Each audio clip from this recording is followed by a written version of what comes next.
So I recently had a private lesson with Semyon regarding staying on time in lyrical songs where the beat totally disappears and then the lyrics take over. When there is no obvious down and up beat in the music, like boots and cats, and we love to count like this during the workshops: boots and cats, or boots and hats, right? Boom and click, and boots and cats, and the boots and the cats. And I do it sometimes because I'm lazy to play the music, or I want to dance people immediately. We explain it, and I want people to dance.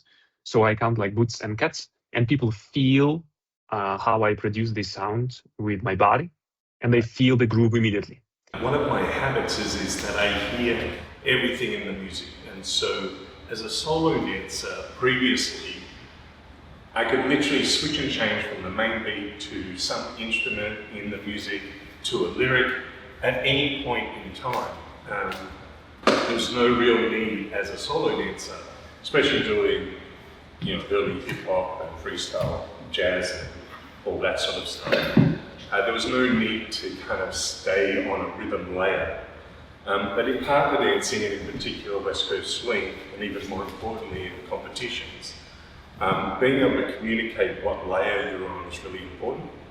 But also just keeping time in general when the beat disappears. And then he said, he gave me this thing to train. He said, what you can do is you can also, in these lyrical songs, when the beat disappears, try just saying boots and the cats and the boots and the cats and the boots and the cats before the music disappears, if you know the song. And he said one way you can train it is just to drop the volume. So you're dancing to the song and then someone just mutes the song straight away. And in your head, you're continuing on with the count, boots and the cats and the boots and the cats. So then I thought, well, I probably should just go and create a boots and cats song, which is what I did.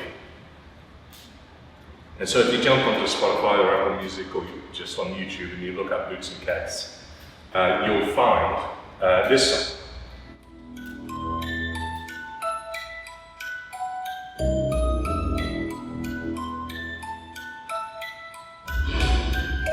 Boots and the cats and the boots and the cats, boots and the cats and the boots and the cats, boots and the cats and the boots and the cats, boots and the cats and the boots and the cats, boots and the cats and the boots and the cats, boots and the cats and the boots and the cats, boots and the cats.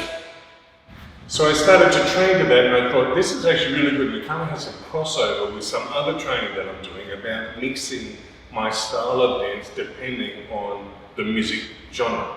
At Swing Station last year, Jesse and Ariel said the same thing.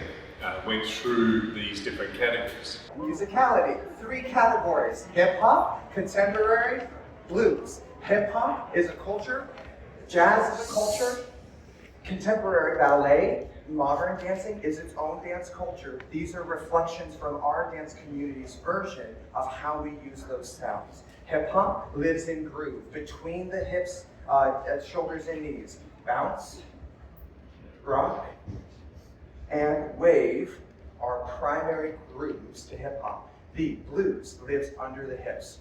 Twist, pulse,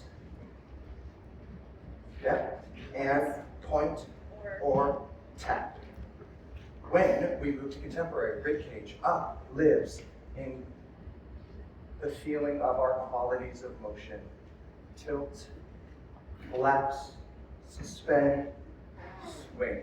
The feelings of your body expanding and contracting, yes? And we tie those with the emotion that both ourselves and our partner are experiencing. The DJ presses play on the topic of the conversation and it tells us that it's a happy topic, a sad topic, a sexy topic.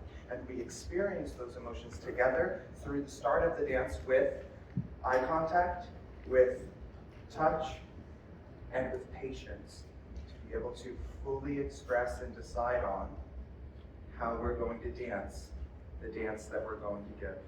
We love you guys. Thank you so much for having me. So then it got me thinking, you know what, I've already created this Boots and Cats song. I probably should create a blues version.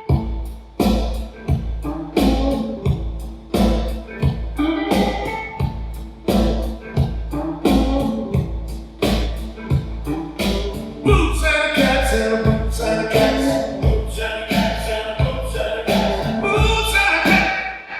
lets me train swung timing if I want, or straight timing, but I can train swung timing and blues styling to that version of Boots and Cats. Again, Spotify, Apple Music, YouTube.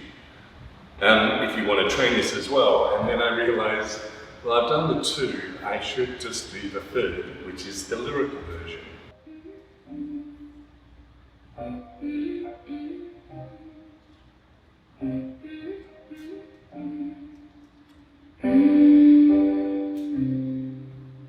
Boots and the cats and the boots and the cats.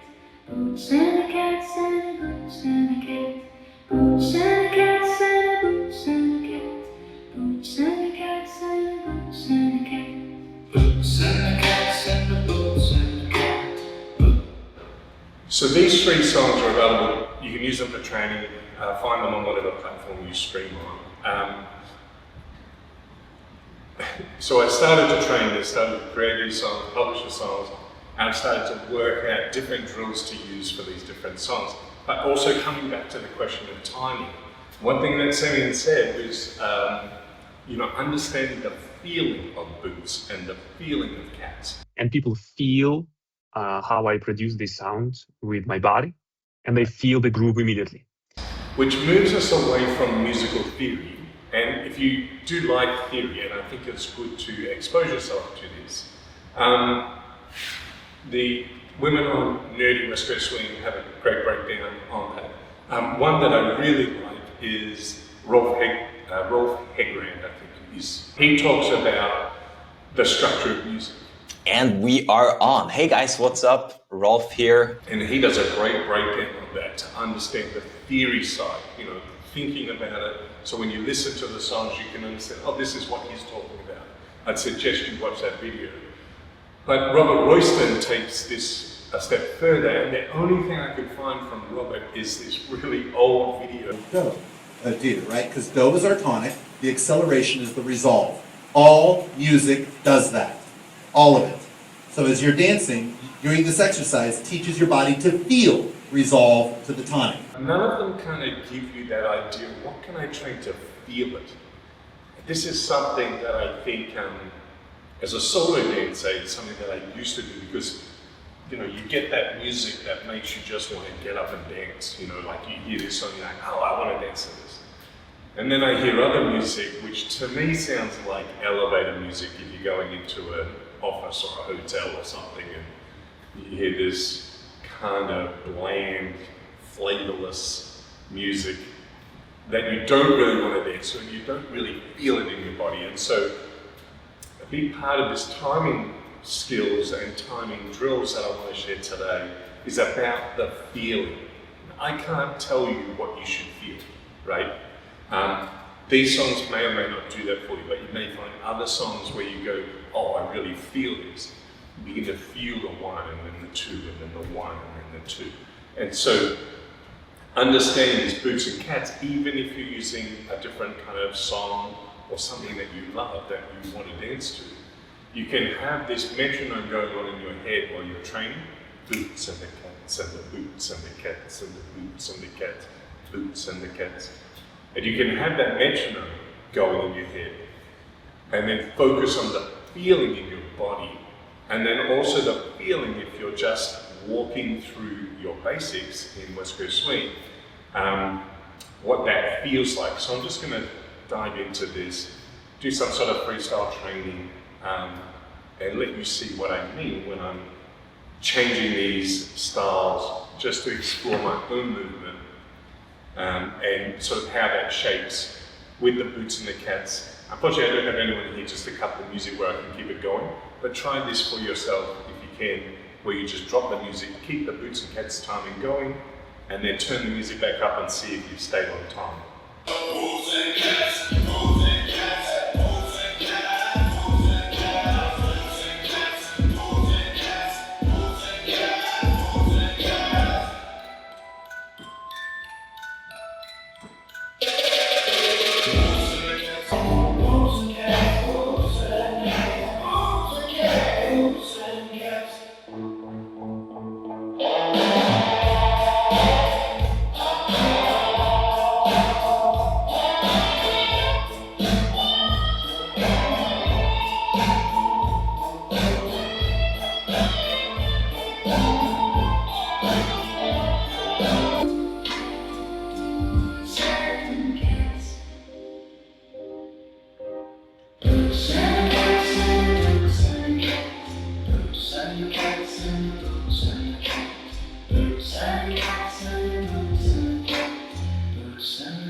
cats and the boots and the cats.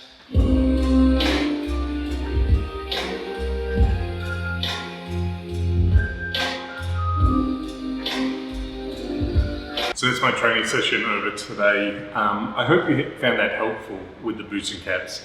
I hope you like the songs. I hope they help you train and develop your dance and your style.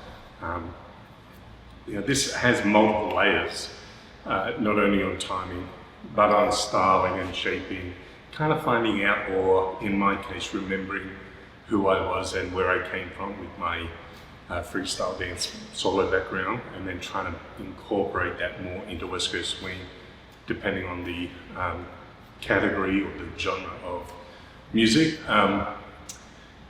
The turning the music off, I think, is something that when I ran a workshop at the end of last year on this topic, and a lot of people found it helpful to just have that as a drill to test out. So just try that even at home. Just doing simple 1-2 step or step touch, something as simple as that, just to get the metronome going and get your body thinking about that rhythm and that similar timing. That may help. Mustafa from Level Up in the community, thank you very much for asking the question. I hope this helps, as well as those other drills shared in the community classroom. And if you have any other questions on timing, let me know. I know we've got a number of pros coming on very soon that can answer more questions, and you may even be able to just jump on the live stream with them and ask them to see what helped them develop their timing skills. Until next time, keep dancing. I'll see you soon. We rise together, level up, now and forever. Learn, grow, connect, create, perform, inspire, reflect, and level up. The crowd's in motion. Level Up West Coast Swing Community is all about helping us all grow together in the dance that we love. So if you want to join an awesome community, get the support that you want so that you can reach your dance goals, head on over to levelupwcs.com and follow the links.